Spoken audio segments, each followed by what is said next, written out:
Hello guys, in this video I'll be showing you how to shade a portrait using graphite pencils and charcoal powder. As you can see, the basic outline or rough sketch for this portrait has been done already in a different video. I have added the link for the outline video, so please take a look. For the first section of this tutorial, I'll be working with just graphite pencils. This is where we do the base shading before we layer a darker tone on it. Here with me I have 3 grades of the Mars Lumograph graphite pencils. We have the 3B Mars Lumograph graphite pencil, and we have the 4B Mars Lumograph graphite pencil, and we have the 6B, which is like the darkest one of them all. These are the pencils that we will be shading with. And now for our blending, I have the Q-tip or the cotton bud, as you want to call them. And then secondly, I have this swab of tissue paper. Without wasting any time, let's get started with our shading. I'll be making the first layer of shading using the lightest pencil, which is the 3B graphite pencil. I usually like to start my drawing from the eyes, and this will be no exception. We want to start from there. Do take note that our subject is Asian, which means she is light-skinned. Which is the reason why I'm playing it safe by starting my shading with a very light grade of graphite pencil. This is one of the most important things you need to observe very well before starting any portrait drawing project. Study your subject very well and come to a conclusion whether it's a very light-skinned person or a very dark-skinned person. In doing so, you get to decide what grade of pencil would be best to start the shading with. In this case, looking at the reference picture, my subject is a little on the average side. She's not too light and she's not very dark either. Which is why I decided to start the shading using a 3B graphite pencil. The H grade pencils tend to have a very light tone and the B grades have dark tones. Now starting from the B grades, you have the HB, the 2B, the 3B, and so on up to 14B in some cases. I decided to start with the 3B because it goes perfectly with the skin of my subject. As I shade it with light pressure, I get to achieve an even tone by the time I'm done blending, which is something that I can build on to have a good form on my portrait. Now when I say shade with light pressure, this is what I mean. As you can see, I'm shading this portrait using the side of my pencil and not using the tip. And also I'm not grabbing the pencil by the neck, I'm grabbing it by the tail. If I need a darker tone, I could easily grab my pencil by the neck and then apply a little more pressure on my paper. By doing this, I get to have a darker tone of shading even with the same grade of pencil. I'll go ahead now and blend this base shading using the Q-tip. In most cases of my drawing, I like to shade a considerably large part of the portrait first before blending. But in this one, I just decided to shade the first eyelid, blend it a little bit and then move on to the second eyelid.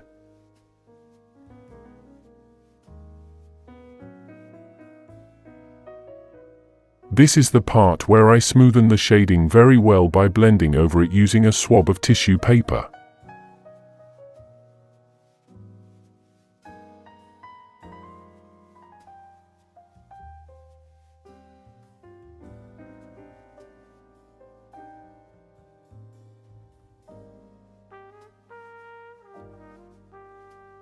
Now I'll be moving over to the second eyelid to lay the base shading for it just like I did for the first one.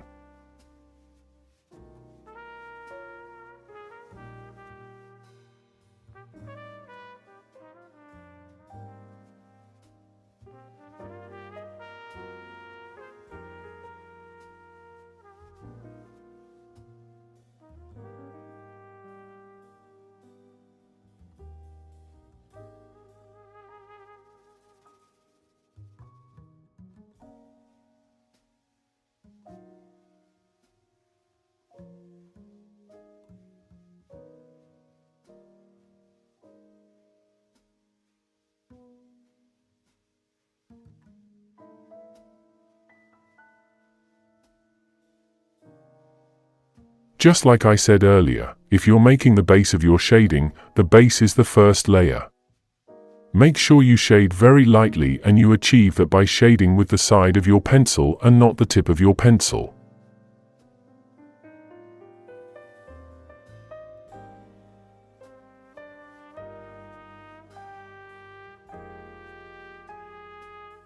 And next I go over the shading by softly blending over it using the Q-tip.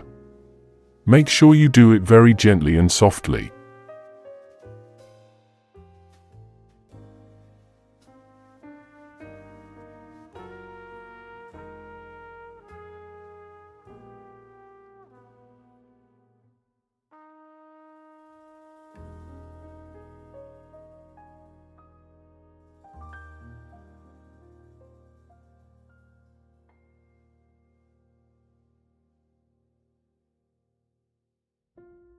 I'll smoothen this over again with the tissue paper.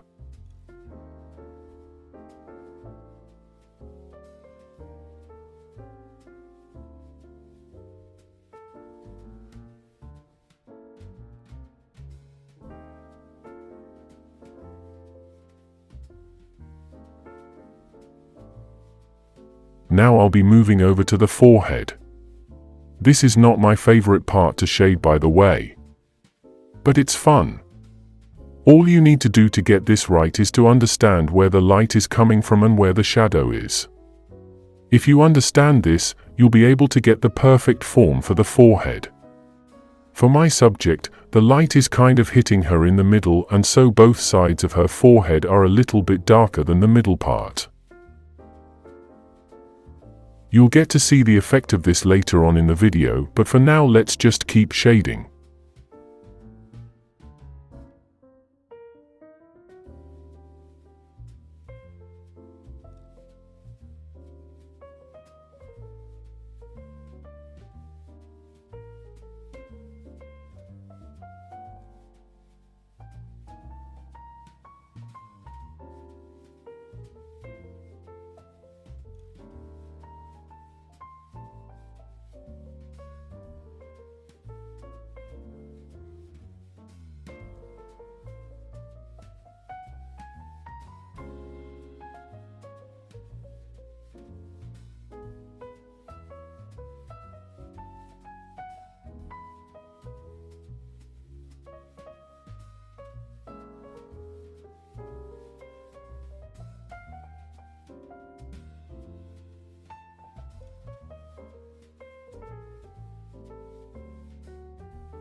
If you've been observing so far, you'll notice that I'm only shading both sides of her forehead.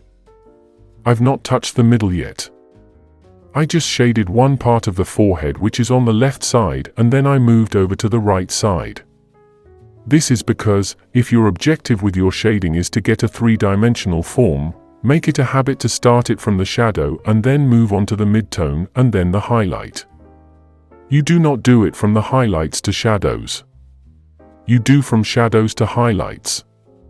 When you do this, you get to have an understanding of what the form of that part of your drawing is going to look like by the time you are done with it.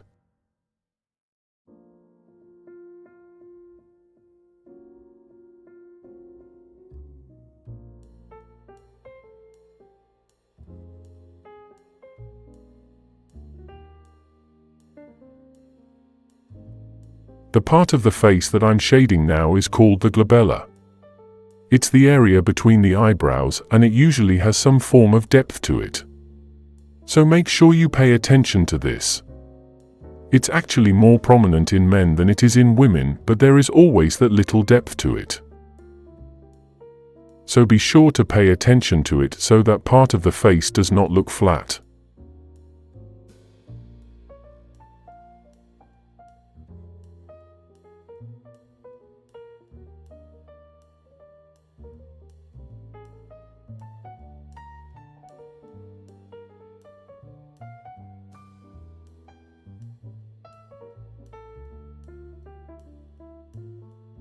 Now, because the part that I've shaded so far is a little large, I'll be blending it directly using the tissue paper. By doing this, I get to cover a large area while still getting a smooth result. Once again, be sure not to apply too much pressure while doing this. Just go over your shading gently.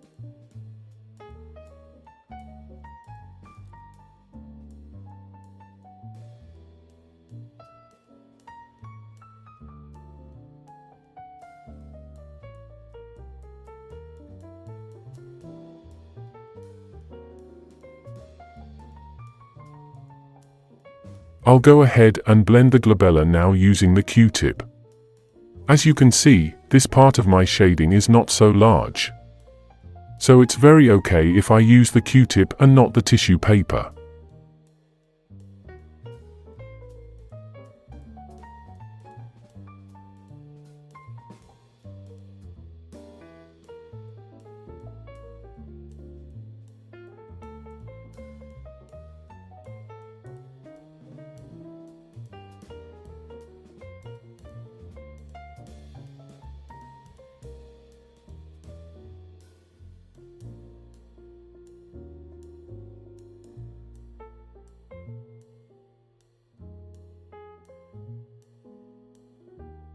The eyebrows are a very delicate part of your drawing because every strand needs to be drawn.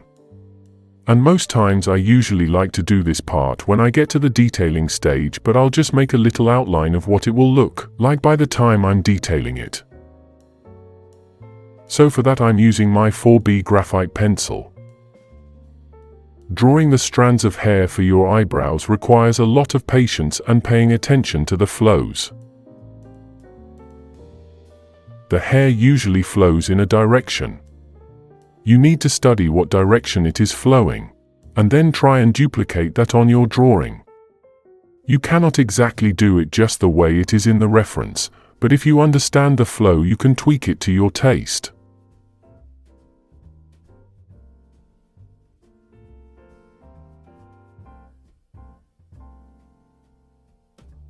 Now go ahead and do the same thing for the other eyebrow.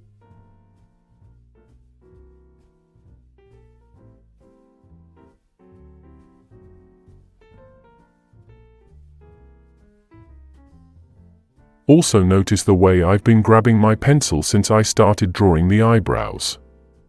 Well, that's because I need my lines to be as sharp as possible. And therefore I have to grab my pencil by the neck and not by the tail.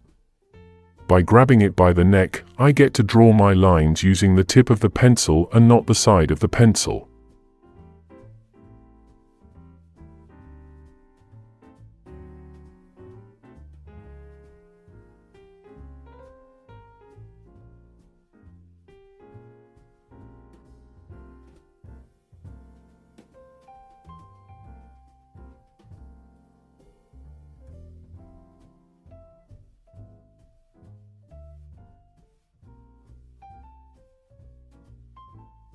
The part that I'm shading now is where the eyelashes are supposed to be. But my subject's eyelashes are hidden under the eyelid and have created some form of shadow there. So there are no specific definite eyelashes that I have to draw, which is why I'm shading it directly like this. After this, I'm going to shade the iris and do the same thing for the other eye.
I've noticed that when many beginner artists shade the iris, they shade it pitch black. They shade it completely dark. They leave no trace of a highlight for it. Well, no eye looks like this in real life, unless the picture was taken in a dark room. But if the picture was taken in a lit area, there will always be some form of light reflection in the eye. And if you want to get this reflection right, always mark it out in your eye outline, and always leave that part out when you are shading the base for it. By doing this, it will be easier for you to sharpen that highlight by the time you are detailing your drawing.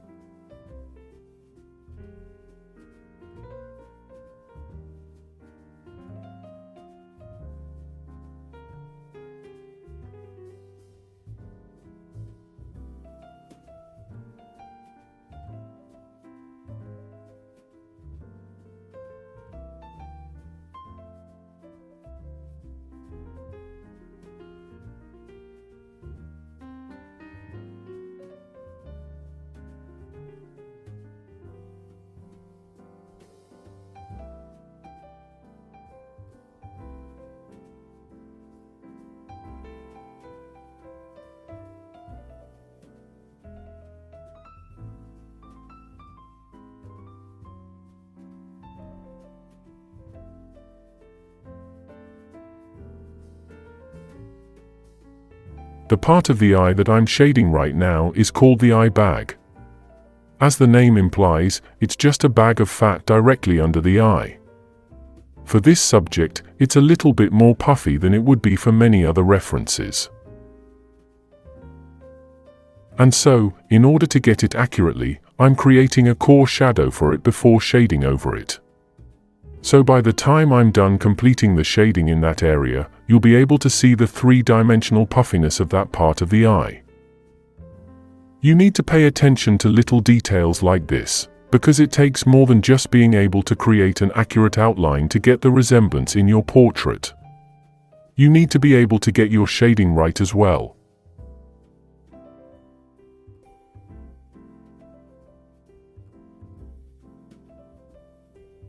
I'm going to spend the next few minutes shading the nose.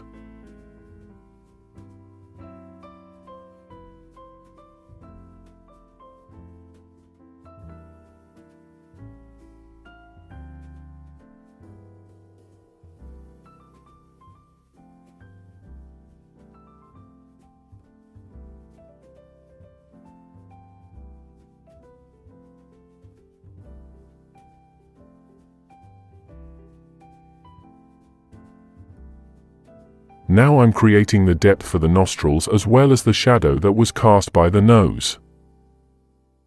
I'm doing this using my 4B graphite pencil.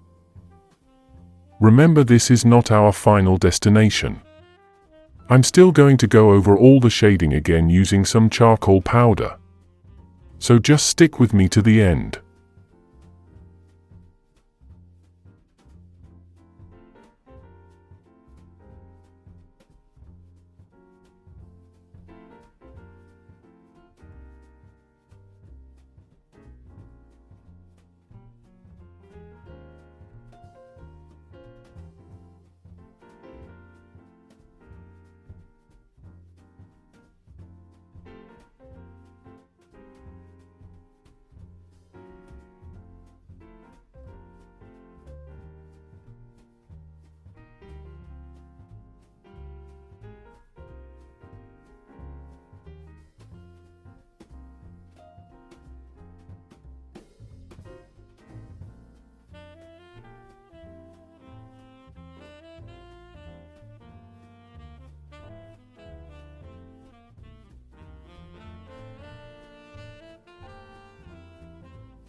Right now, I'm shading the side wall of the nose. I'll do this for both sides, the right side wall and the left side wall. I'm going to leave out the middle part so that by the time I blend everything in, it will have a three-dimensional form that I can build upon later on in my drawing process.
Well, now that I'm done shading this part of the nose, I'll go ahead and blend it.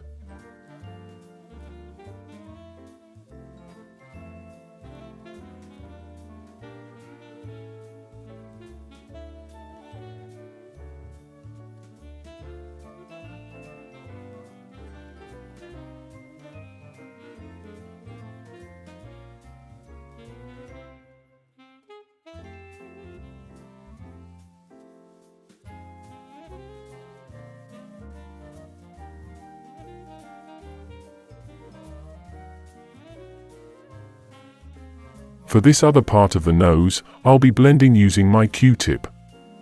Now please understand that my preference of blending materials is totally up to me. There are no specific rules that you must follow when you are blending. The point is to understand the basics of these things, learn how they work, get used to them, and then you can tweak it to suit yourself.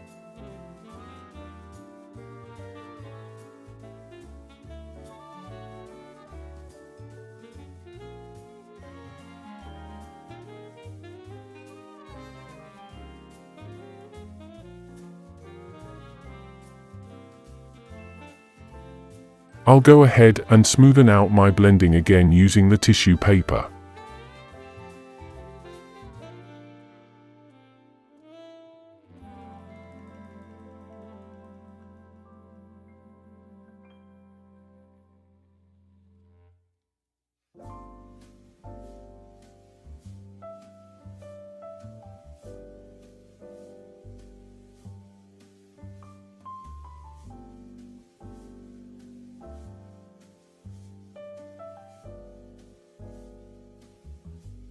Remember, I've not yet blended the eye bags I shaded the other time, so I'll go ahead and do that right now.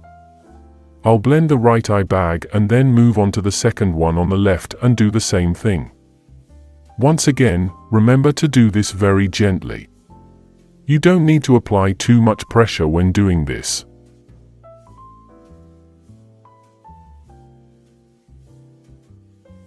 I'll pick up my 3B pencil again. And moving on to the side plane of the face, I'll continue my shading from there.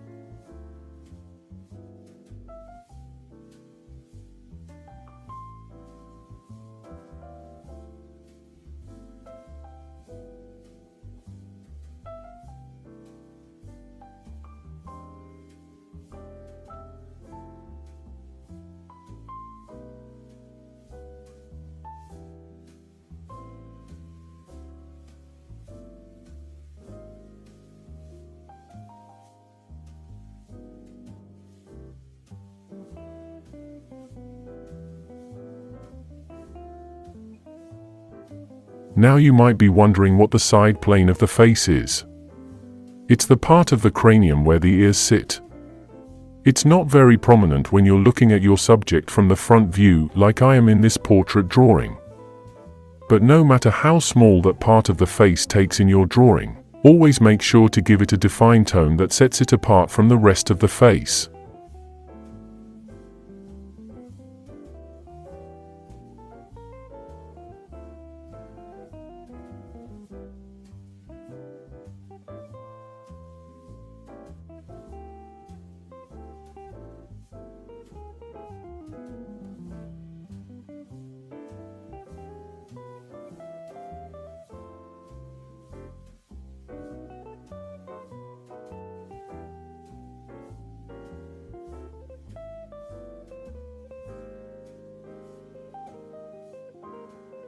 Right now, I'll be moving over to the left cheek.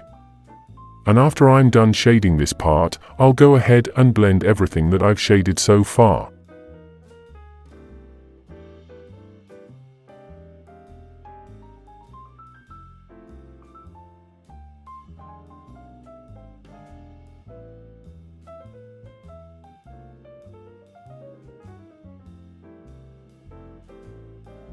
This part of the face, where the nose and mouth form a wrinkle when you smile, also usually has some depth to it.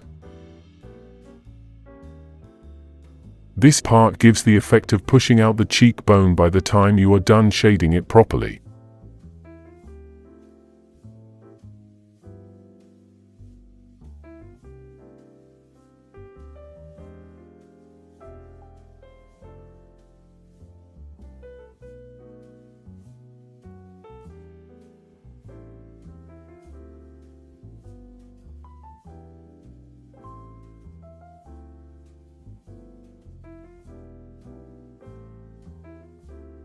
Now that I've come around, I'm moving on to shading the lips. I'm starting with the middle line that separates the upper lip and the lower lip.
I'll go ahead and blend this little bit of the shaded part using the Q-tip.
Now it's time for me to blend the side plane of the face that I shaded earlier.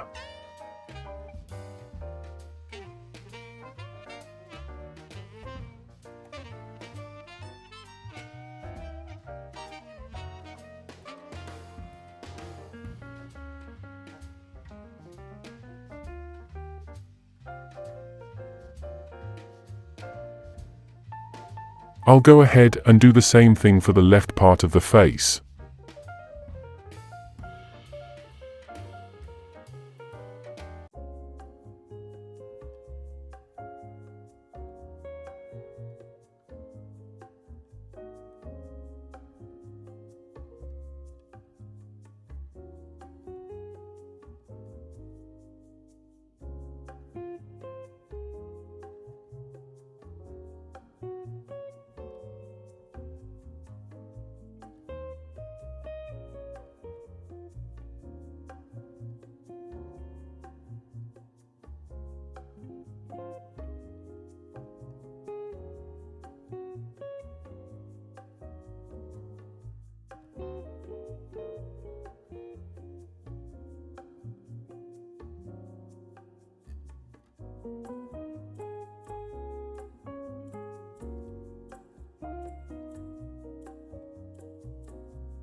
Now I'll grab my pencil again and move on to the remaining part of the face, and that's the chin area.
Usually under the lower lip is the cast shadow. That shadow has been cast by the edge of the lip. I'll go ahead and darken that place so that the lips can pop out.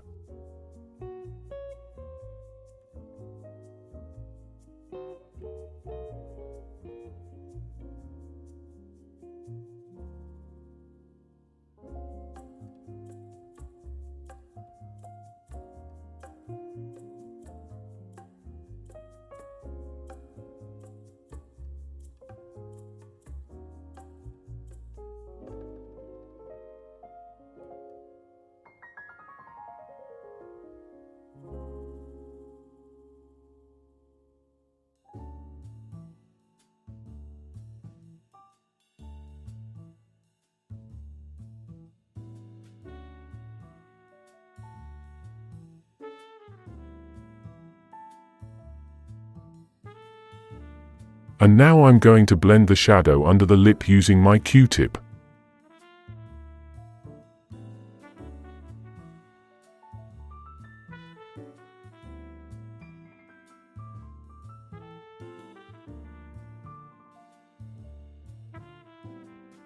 The little distance between the edge of the nose and the upper lip is called the philtrum, which is the part I'm shading right now. Now I could have easily used a pencil to map it out. In most people, there's a distinct depth that divides that place. But for my subject, it's not very prominent. So I'm just using the little graphite that is on my tissue paper to bring out that part. At this point, I can say I'm done with the base shading of the face. And the next thing to do is to shade the neck. I'm making this first layer of shading using my 3B graphite pencil.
I'm going to blend this part with the tissue paper now.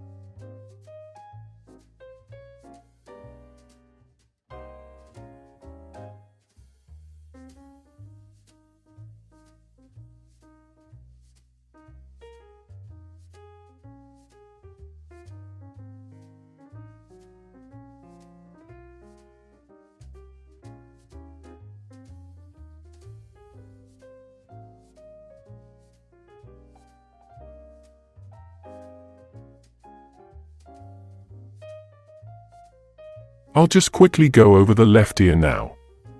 Just for a better understanding, everything I've been shading so far is just a base. It's just the first layer of shading. I'll still go over everything again. For this ear part, I'm using the 6B graphite pencil and I'm applying a little bit of pressure. Now you might want to ask yourself why this. The reason is that it's advisable to go from shadows to midtones and then highlights. The part I'm shading first is just the shadow part of the ear. After that, I'm going to blend it out into the midtones and then the highlight. You'll have probably noticed by now that I'm not shading with the edge of my pencil but with the tip. I guess you already know the reason for this. This is because I want that place to be dark. Now I'm going to blend the shading that I've done here with the Q-tip.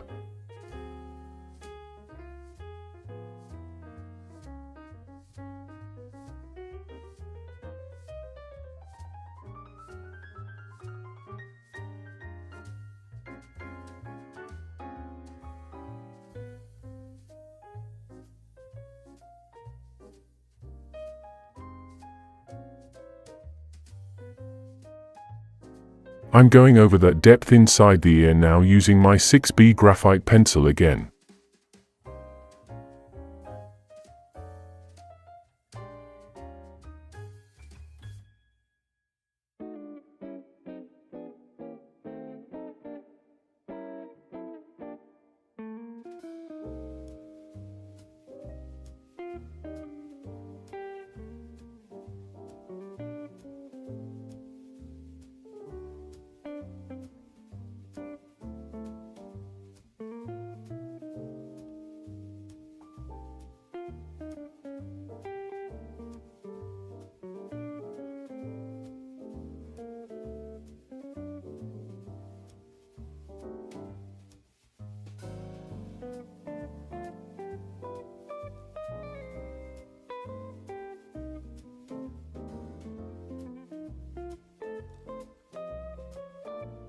Now I'll move on to the right ear.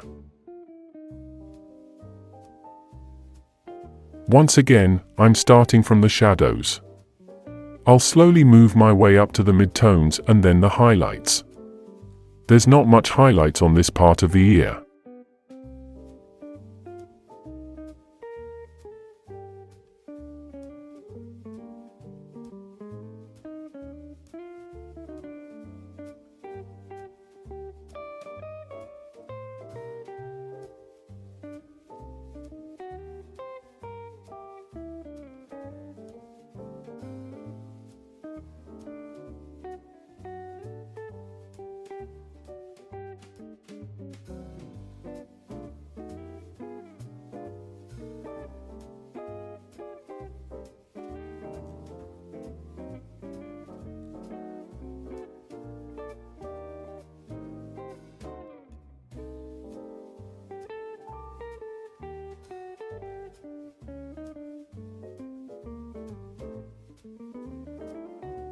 I'm going to blend this part with the Q-tip now.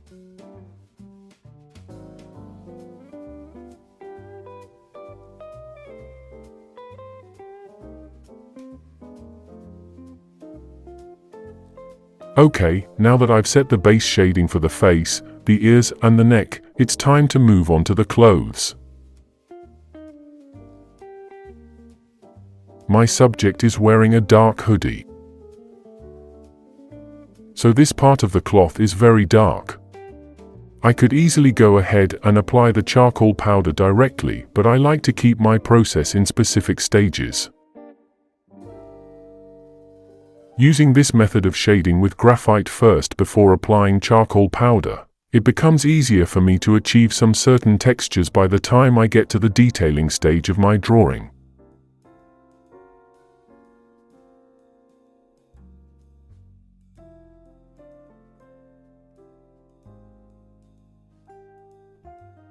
By the way, this first layer of the clothes is done using the 4B graphite pencil.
I'm going to blend this part that I've shaded using the Q-tip.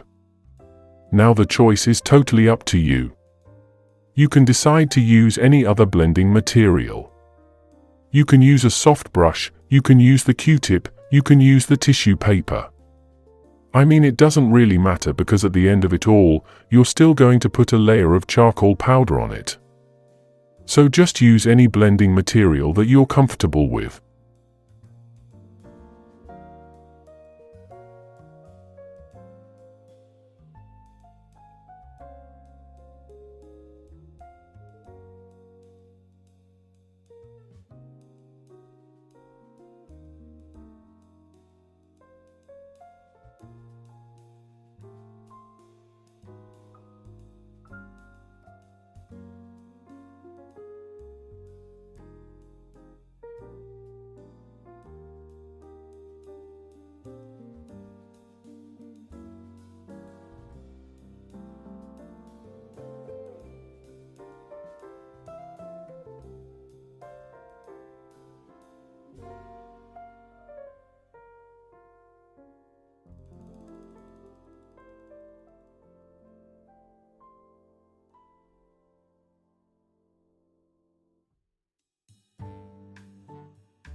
Now that I'm done with the base of the left part of the clothes, I'll go ahead and apply the same technique to the right part.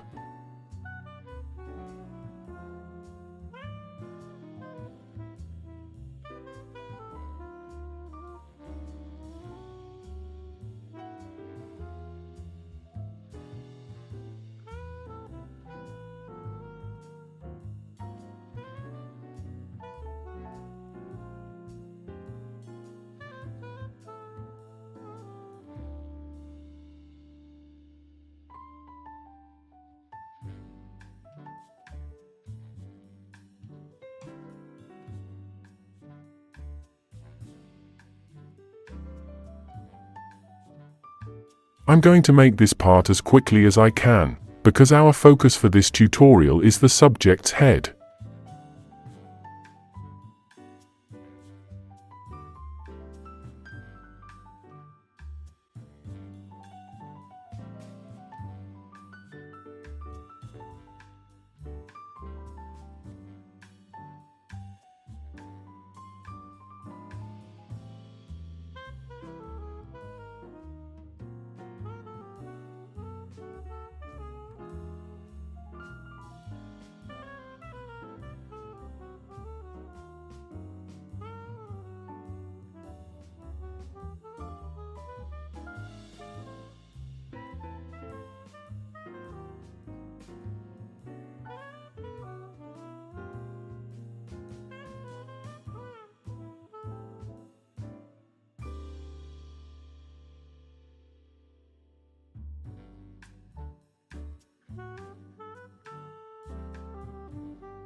I'm going to blend this part with the Q-tip now.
This time around, I'll go over the shading again using my 6B graphite pencil, which is the darkest one I have here.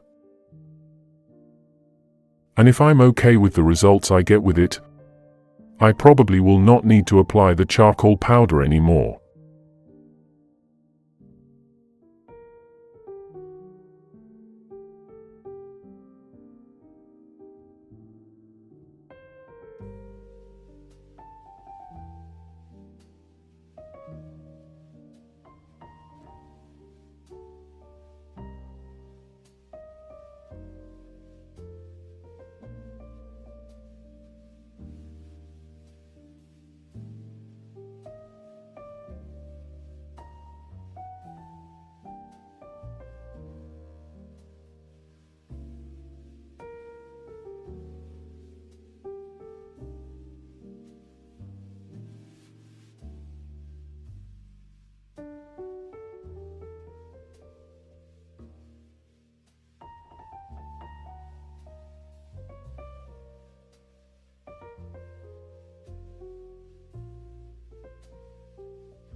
Okay, at this point, it's time to blend my shading again using the Q-tip.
I'm going to spread the shading over to the remaining parts of the clothes using the tissue paper.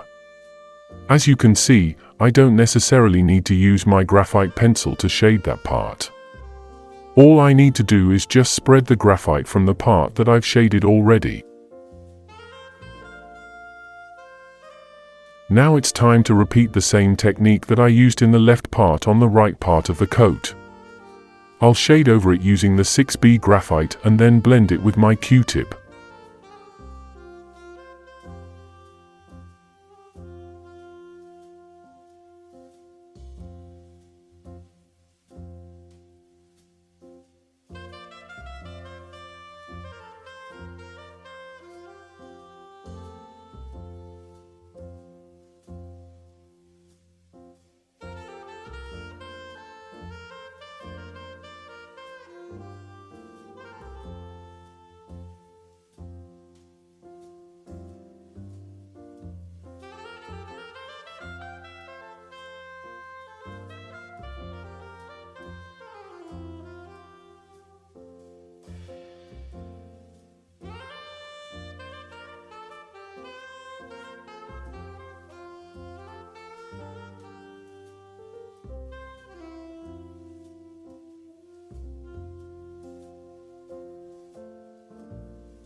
And right now, I'll smoothen out my shading with the tissue paper.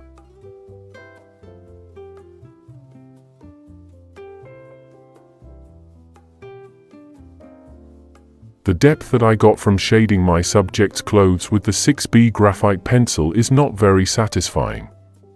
So I'll go ahead and apply the charcoal powder over it. I'll do this using this flat brush that I have here. The charcoal powder I have here is not something special. I got it by grinding my broken charcoal pencils into fine powder using the sandpaper.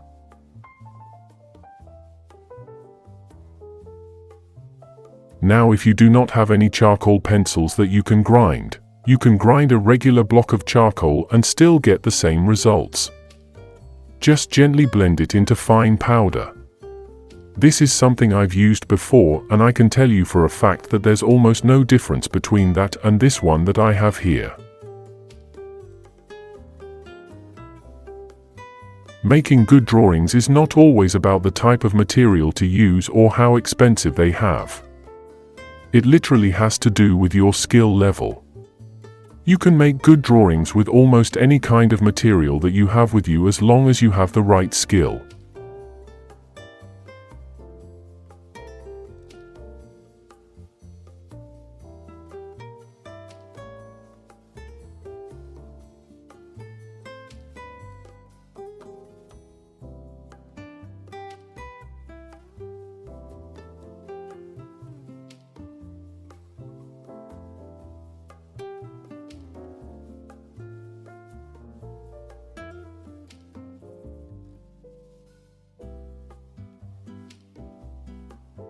I'm applying this charcoal powder by picking up some charcoal from my charcoal container and then applying it gently on my paper.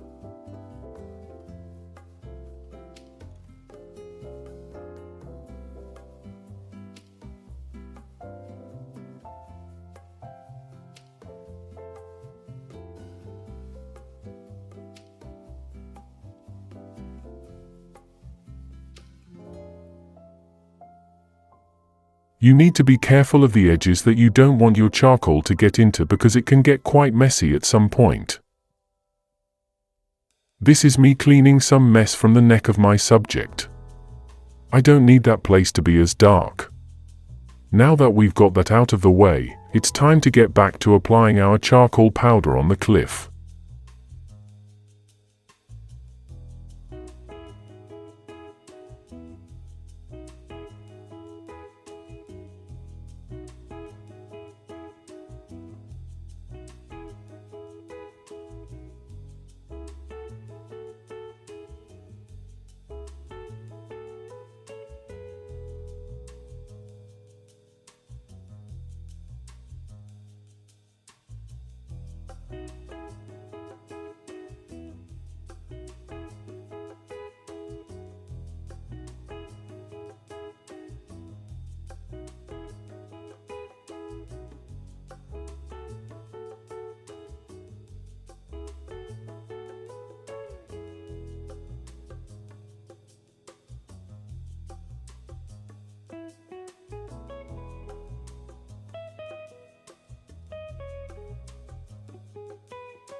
As you can see, this is very dark, and it's just as I have it in my reference photo. This is quite satisfying. This is one of my favorite things about charcoal and charcoal powder, by the way.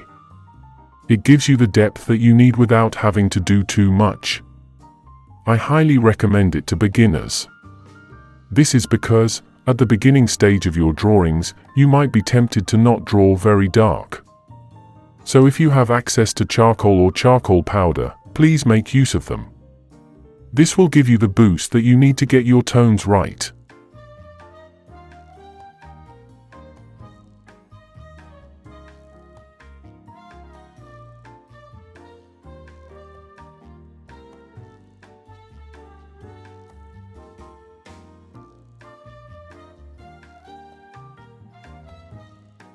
Right now, I can move on to the right part of the clothes. I'll go ahead and apply my charcoal powder gently, while minding the edges and lines that I don't want my powder to get into. If you don't have this kind of brush that I'm using, you can make use of the Q-tip to apply your charcoal powder. I've done this before, but it just takes a little time for you to get used to it. And also it won't be able to cover a large area of drawing just like the brush does. So I highly recommend that you get the brush if you can.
Okay, now that I'm done with the shading of the clothes, I can move on to the hair. I'll gently apply my charcoal powder by following the reference closely.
Now I'm going to move on to the remaining part of the hair.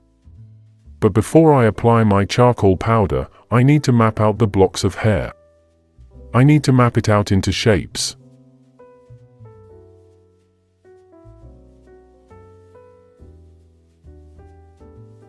By using this method of simplifying hair into basic shapes, you get to define the angles and then you approach the values more easily.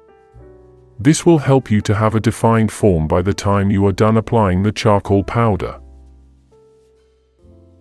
And as a plus, it becomes easier for you to follow the flow of the hair when you are adding your details to it.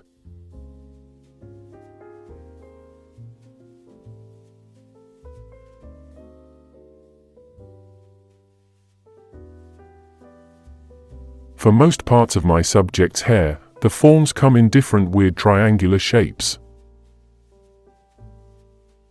By the time I'm done shading those shapes lightly, and after blending it, I will have some kind of path to follow when I'm adding the charcoal powder.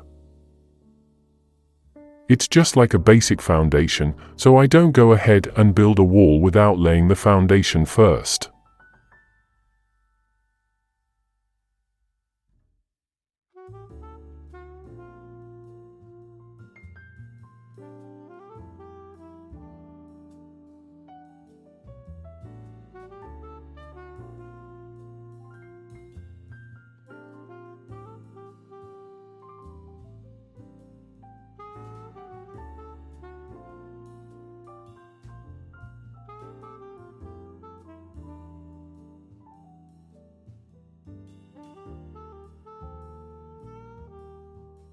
I'm going to blend some of the shapes now before applying my charcoal powder.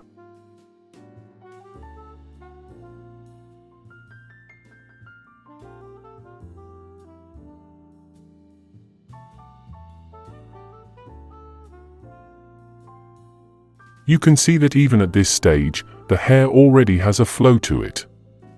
Now go ahead and map out the shapes for the remaining parts of the hair. After that, I'll blend it and then apply my charcoal powder.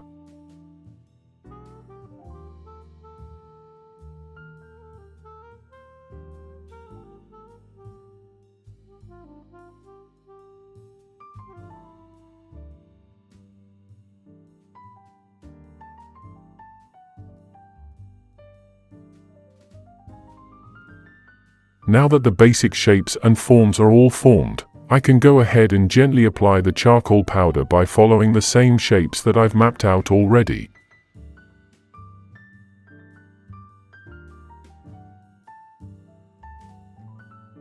Another subtle detail you need to take note of when you are applying charcoal powder for hair is that you need to give a little distance between the edges of the hair and the skin.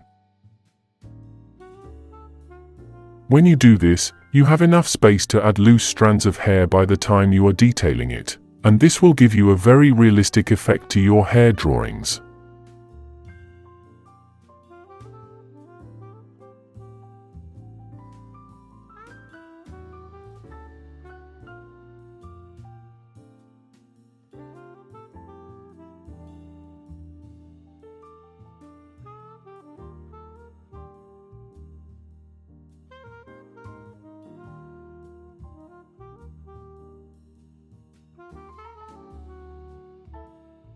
You can see me leaving a little bit of distance between the edges of the hair and the skin, just like I told you earlier.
I need more depth in this part of the hair, so I'll add more charcoal powder to it.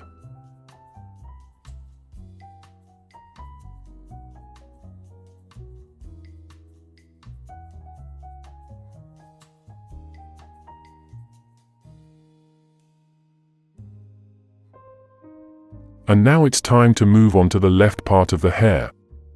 Again, you can see me leaving a little space between the edges of the hair and the skin. You need to always take note of this when you are making hair drawings in order not to mess it up. And if at all you want to add any charcoal powder to the edges of your hair, make sure it's not as dark as the remaining parts. Just make it very light.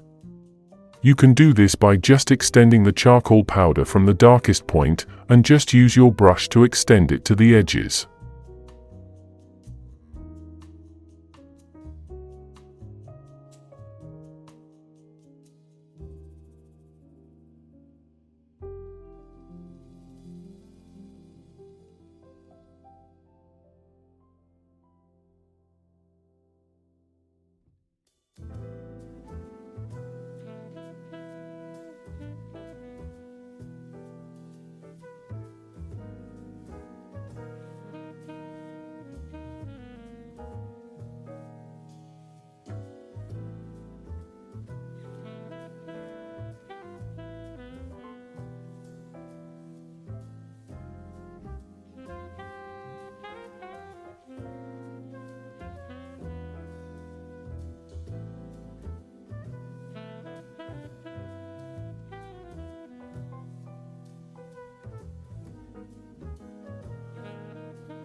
You can see that I'm trying to avoid putting too much powder on the top part of the hair. This is because that is the highlight part of the hair, and it needs to be as light as possible. This makes things easier for me by the time I'm adding the details to the hair.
I'm just going to add a little bit more charcoal powder to the core shadows of this hair, and then after that, you can move back to the face and add more tones to it.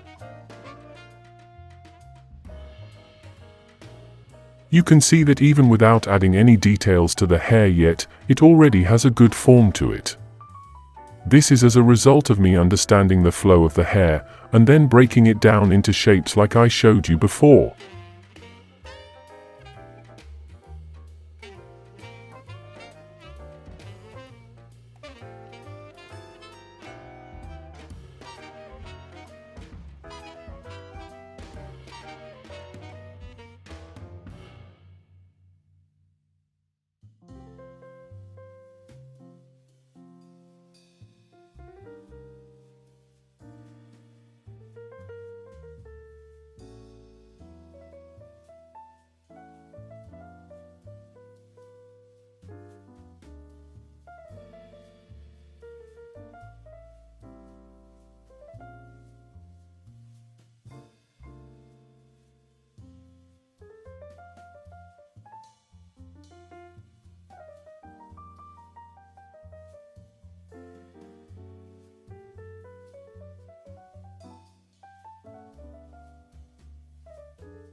At this point, I can drop my charcoal powder for a while, and then move back to the neck in order to add more tones to it. I'm making a second layer of shading on the neck using my 6B graphite pencil. After this, I'm going to blend it with my brush.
Like I told you before, you can use any blending material that you are most comfortable with.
This is the part where I get to work on the face shading again. Now I have my graphite pencil, which means this is the 6B Staedtler Mars Lumograph pencil. You can see that the shading of the face looks kind of flat right now. This is because what I've shaded so far is just a base shading. And this is the point where I start to add more depth to the required places.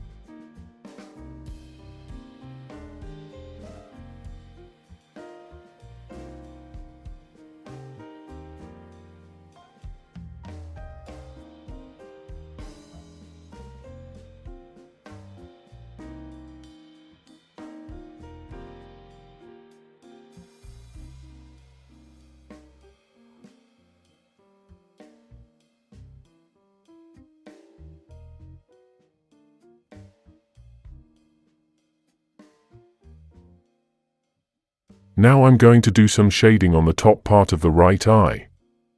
And I'll do the same thing for the left eye as well when the time comes.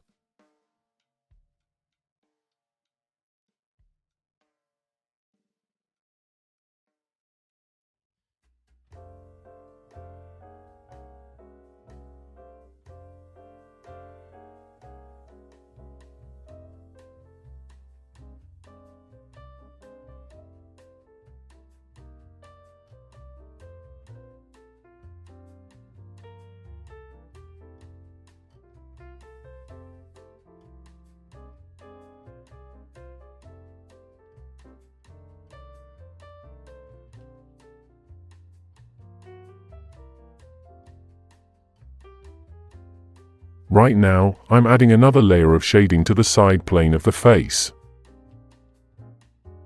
Like I told you before, you need to add enough depth to this part of the face so that the face can have that three-dimensional form that it needs to make it look realistic.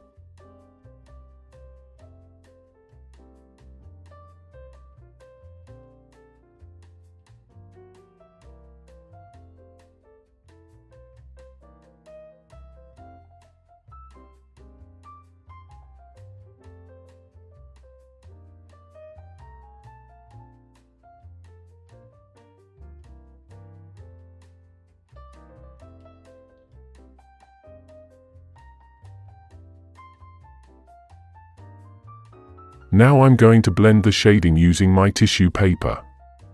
I'll do this very lightly and gently.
Now as you can see, there's a sharp brightness at the edge of this cheek.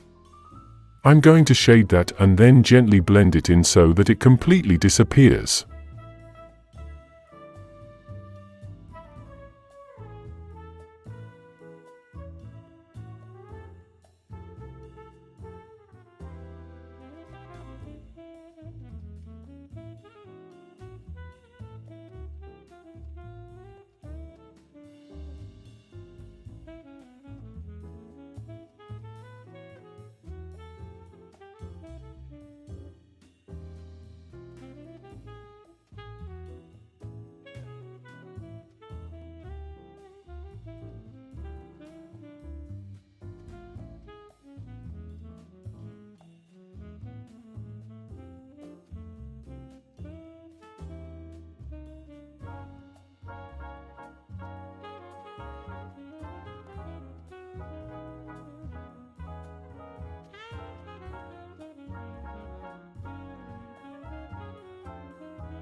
Now this is the part where I introduce my brush.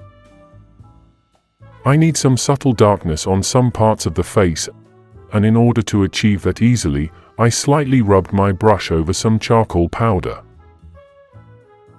In order to avoid getting too much darkness from the charcoal powder, I did not dip my brush completely into it. I just slightly brushed it over it and then applied it to my drawing paper.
There's no actual charcoal powder on my brush right now, but what I'm taking advantage of is the darkness on the brush. You can see that it's actually giving that part of my drawing a little bit of darkness. This is exactly what I need. I'm most likely going to follow this same exact process for the remaining part of my subject's skin.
At this point, I'm going to add a little bit of charcoal powder to the neck in order to have the required rich dark tones.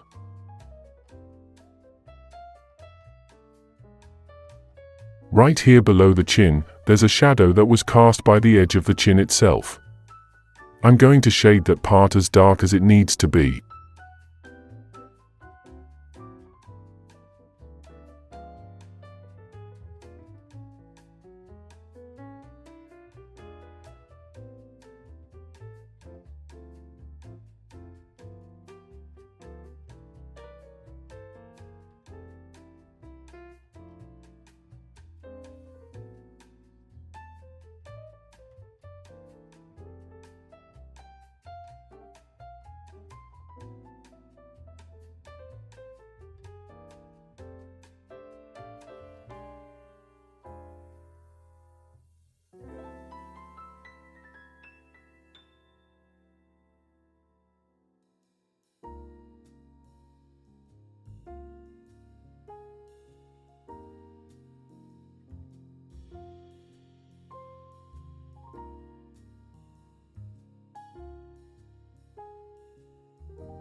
For some parts of the face, like the forehead for instance, I'm going to need to cover a large area at a time, which is why I'm introducing this big brush that I have here.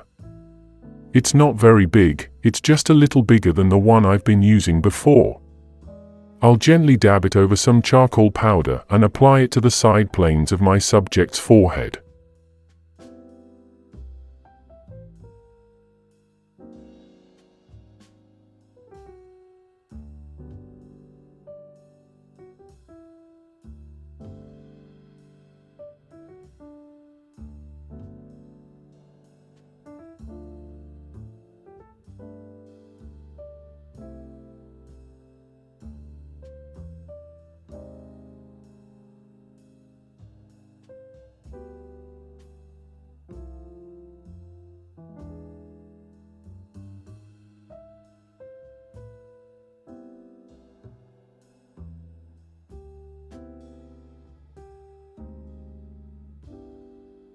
I'll move over to the next part of the forehead now and apply some light charcoal powder on it.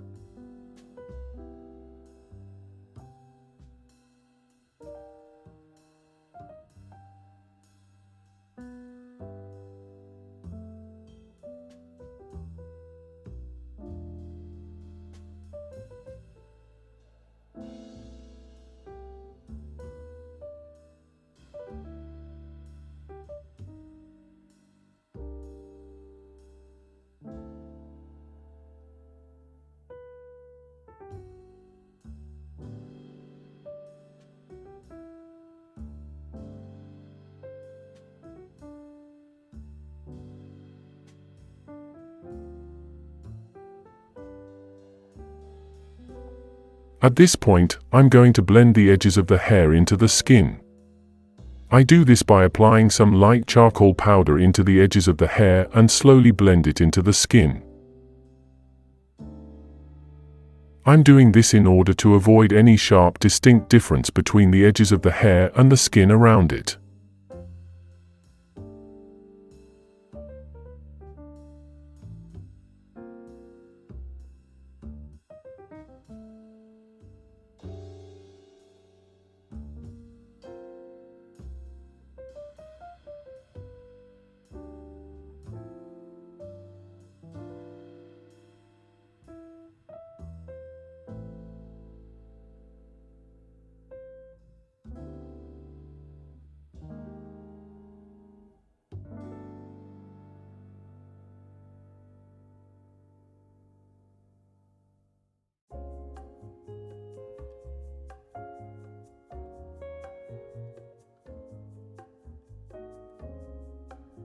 I'm going to take my 4B graphite pencil and shade the nose, side plane, as well as the upper part of the left eye.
Now, I'm going to blend the shadings with the big brush.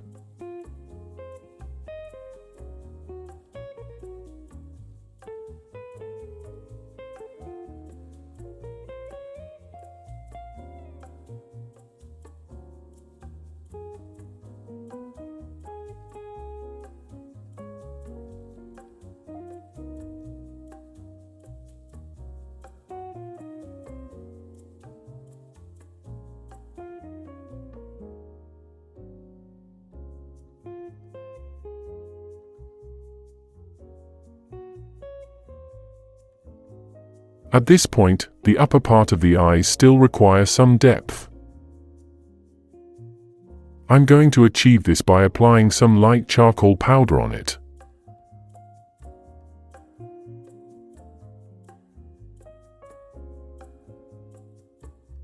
I'll gently blend this light charcoal powder that I've applied into the glabella and the other parts of the eyelid.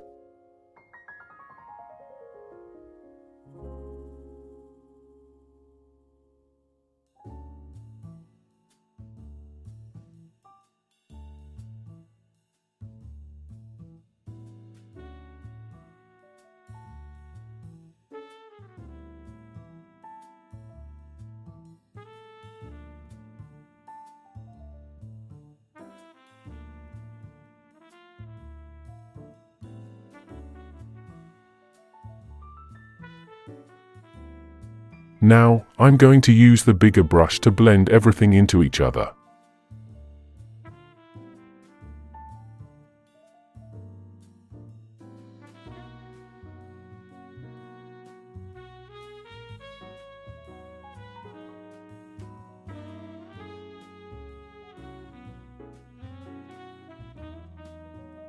And right now, I'm going to use the 6B graphite pencil to shade the edges of the nose that connect to the cheek.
I need to smoothen this left part of the cheek, and nothing does that better than the tissue paper.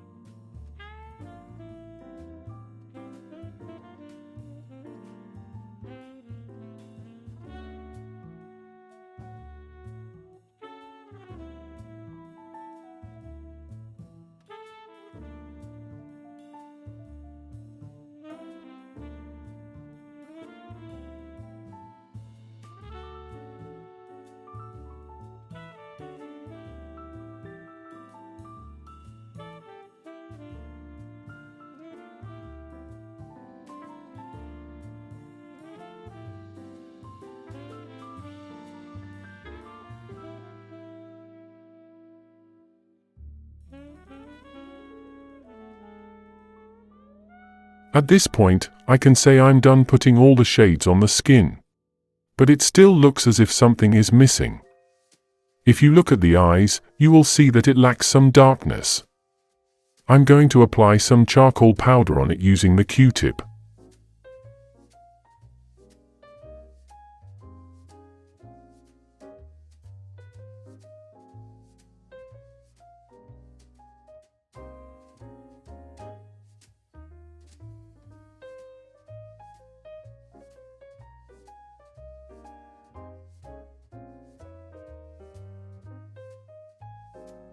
Again, you need to do this part very carefully in order to avoid shading the light reflections on the iris, although it's not an irredeemable mistake if you do so. It is still possible to brighten this part out when you get to the detailing stage.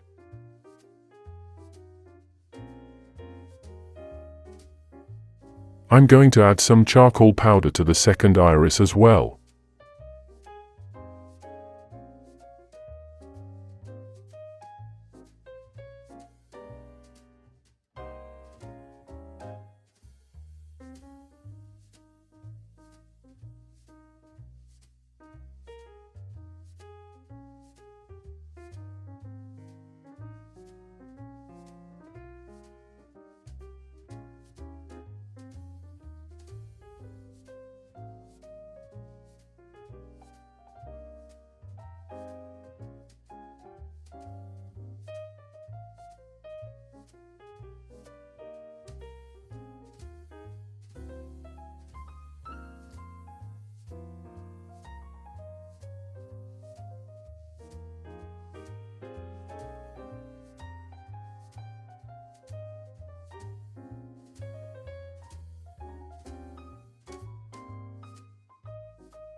Another feature on the face that still requires some depth to it are the lips.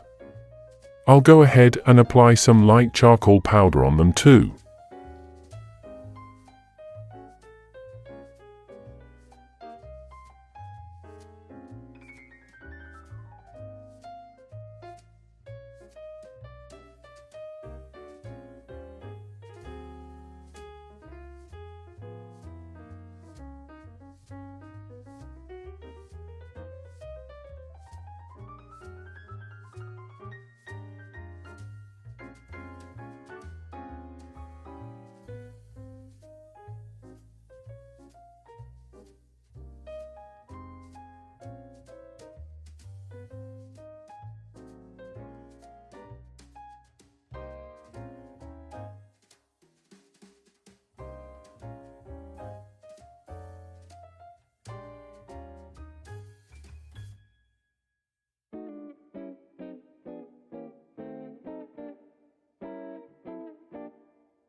And right now, I'm going to add some core shadow to the end of the lower lip.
Now I need to shade the philtrum a little bit more. The philtrum is this line right here, right below the nose that connects down to the upper lip.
At this point, I'm wrapping up my shading and just adding some finishing touches, like putting more shadow at the end of the nose and also adding a little bit more depth to the eye bags.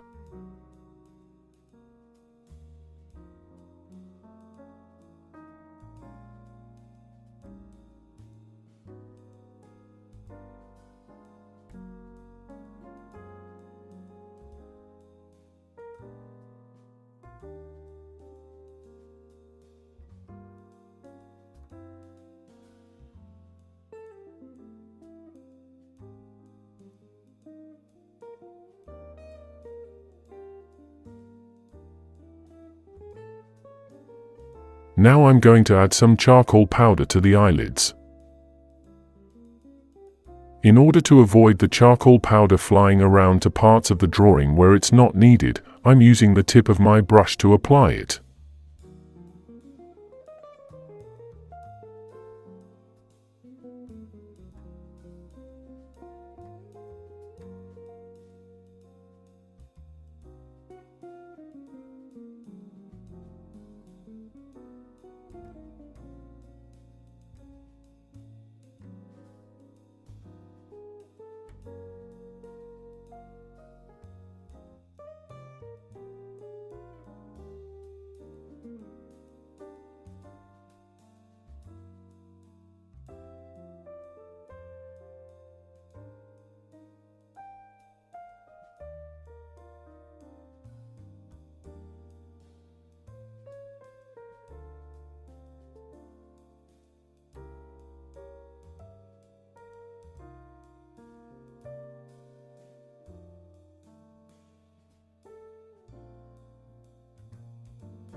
Right now, I'm adding the shadows to the end of the nose. This is necessary because it gives the nose that contrast.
I'll go ahead and darken the nostril as well by applying some charcoal powder into them.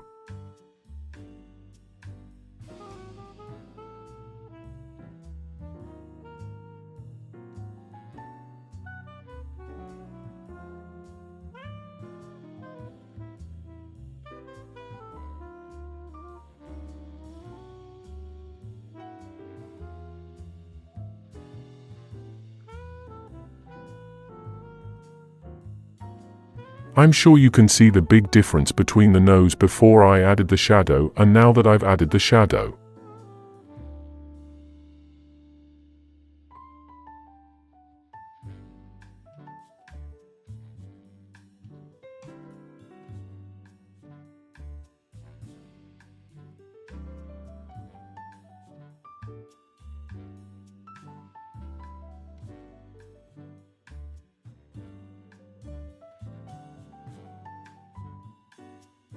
I'm wrapping up my shading right now.